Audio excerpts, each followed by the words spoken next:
Right. Yeah. Where'd He you made get on your the style style. from? Because you have like one of the most unorthodox styles in hip hop. I Period. always wanted to be different. Like I've always. My favorite rapper is Granddaddy IU. If you listen to Granddaddy IU and you listen to me, you be like, nigga, you lying, bro. Right. Because How I'm did the you get exact that? opposite. I come from a place where you admire the person, you don't copy the person. Right. Yeah. So, I just remember like I'm from Left Rack City, born and raised, but all of my Queensbridge guys at the time, they were being smooth because Nas was being smooth. Nas was winning. And that's how I started developing that. What? Because I was like, damn, this is not us. Like Right. it's not even Queensbridge. I'm from Left Rack, but it's not even Queensbridge. Queensbridge dudes are wild, uppity, up energy, vigorous people. Yeah. And so that's how I started, like with the what things. I just wanted to be different. I wanted to apply my little 45 words of Spanish that I knew. And I just wanted to I wanted to be different from everybody. I wanted to stand out, you know what I mean? And with the War Report, I got to do that. But with NRE, I got to show that this is me, you know what I Right, mean? Because right. the War Report, I was a part of a team, Right. regardless of what, And Capone got locked up. Capone got locked up. Like I always was a solo artist, but I didn't plan on being a solo artist. How did you and Capone get together? We was in jail. I was in jail. We was in a church called Billy Wade. And I used to sneak him like sneakers, and he'll sneak me bud and shit like that. We was doing this shit in church. We was not good people. Like, we was not good people, bro. Like, and it was just like that's how you know in jail, like. Shit different Like in jail. when I think about what I was doing, I was like, yo, we was smoking out of Bible church, papers right, in right, church. right. So That's the like we went closest to the thing to a bathroom roll-up. in church and was smoking Bible papers. Like, damn, I said, damn us, bro. Did y'all have a particular chapter that you used to rip the pages out? Nah. In fact, I used to just go straight to the back because I always wanted the one with no words. Right. Like, and then one day I smoked the one with words. I just felt like I was doomed. I was like, yo. I was like, this is over for me. Smoking God's words. I must have prayed from 11 at night to like 9, like 7 in the morning. Like I'm just praying, like God forgive me, man. You know, I have a problem. You know what I'm saying? Say, you know.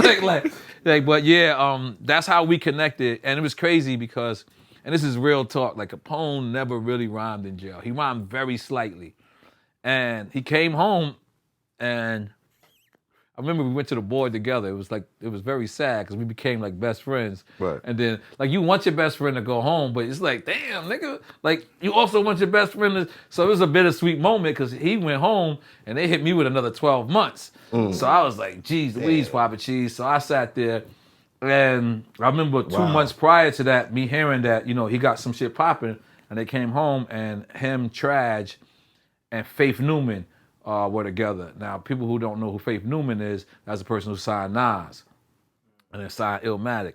Right. And then that week or something like that, we went to Hot 97. I could remember this like it was yesterday. We went to Hot 97, and we was going to rhyme or we had just rhymed. And Big was in front, Hot 97. This is when he said, well, Little C's crippled me. He had the leg brace on. And I was like, yo, bro, Juicy is my favorite shit in the can.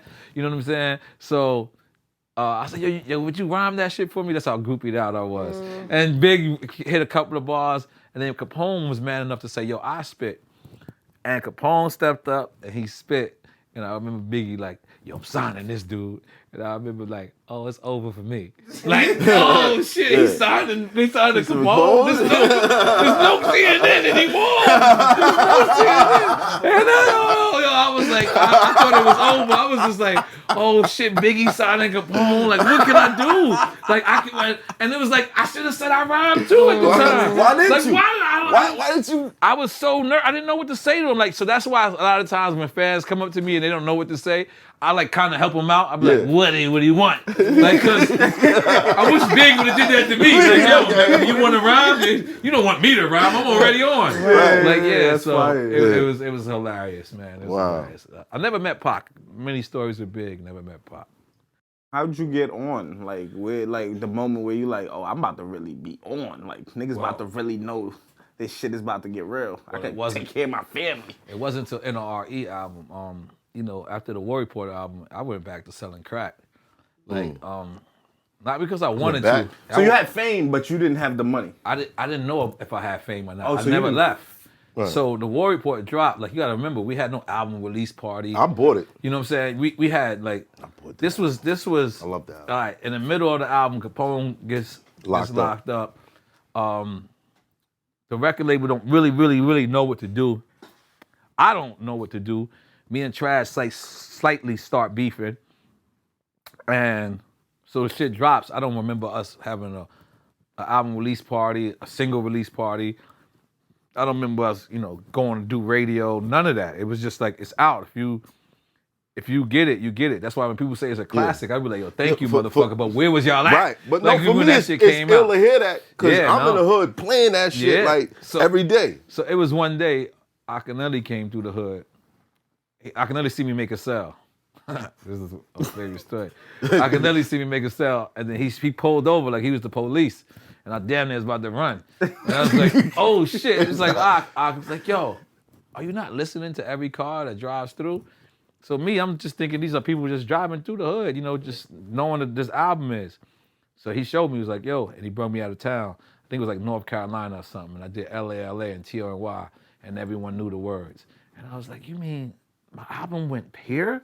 Like, 'cause again, I just thought New York. I thought it was just in New York. I didn't know. And I really didn't know that I could make it until I'm Leaving came out off the Firm album.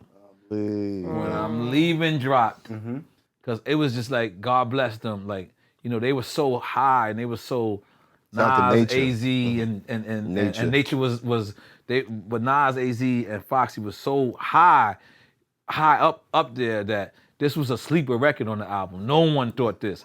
And I was just so hungry. Like, I laid that shit in like one verse. No, we know this, yo. But no, we know that. But no, we know that. Why? No, that. I can make you famous. Bro, this wasn't even my session. This was Nature's session. So like, I went in. I was just hungry. You went off on that. And still, you was trying to kill Nature. No, I was definitely probably trying to kill Nature. No, I was trying to kill the record. Yeah. But Nature just happened to be standing by. Right. But I remember me loving the record, but I love every record. And I remember when it dropped, and that shit just changed because that dropped. Then I did Royal Flush, and then I think Big Pun. You came up. Was it Iced Out Medallions? Yep, Iced Out Medallions. Iced Out Medallions, and then Big Pun. Those are my three features. That after that, I was like, all right, this is it. You and Pun really clicked. That was my man. You really clicked because I started seeing every Clue tape. It was like a Nore and Pun record. I'm like, they about to start a group. Well, we was starting a group. We was the Three Amigos. Supposed to be me, him, and Joe. And Joe. Crazy. Yeah. Those was they embraced me as a Latino. It was something that I needed. You know what I'm saying? Because they knew I was repping. Like, I was spitting my little bars, Jose Luis Gotcha, Golden Guns, Frank Sinatra, Amigo Chacha, on the scene with Binocle. I was doing my shit. So they recognized and they embraced me. Like, they're like, yo, because there's a lot of people who just wasn't claiming their Latin side. Yeah. And that's disappointing even my man Fab, me and Fab are very close now, but at one point I used to tell Fab, man, represent your Dominican side. Yeah. Because I hear about like that through Paul Kane. Okay. So he be talking about like, Fab, why you think he always with Spanish chicks? This is this guy, you know what I'm like? But you don't really hear it, you know what I'm saying? That's crazy. Nope. The only reason I knew he was Spanish is because in that video he had Air Forces with the Dominican flag on. Yeah. It was always Latino. What he didn't know, which I told him, is he would have did that two or three more times. There ain't nobody in the world who support people like Dominican people. Facts. There ain't no. I mean, Latin people, period. Latin people, if you Latino, they will hold you down. Yeah. It's Hoffa, trapper turn smack rapper. Only smack rapper that you know is smack rappers. Got bars I can hang with the backpackers. Trap star, I don't hang with the backpackers. I'm in the hood with the work you heard. Making fiends leave earth you heard. Got your baby mama thirst you heard. Feel the flow, nigga, throw it in reverse. This the wave you need to surf you heard. Told Jim I need a bomb I could drop on you niggas. Bad boy, I'm never gonna stop for you niggas. I don't give a fuck who you got is the illest. I solidify my spot with gorillas. Now I'm rock with you niggas.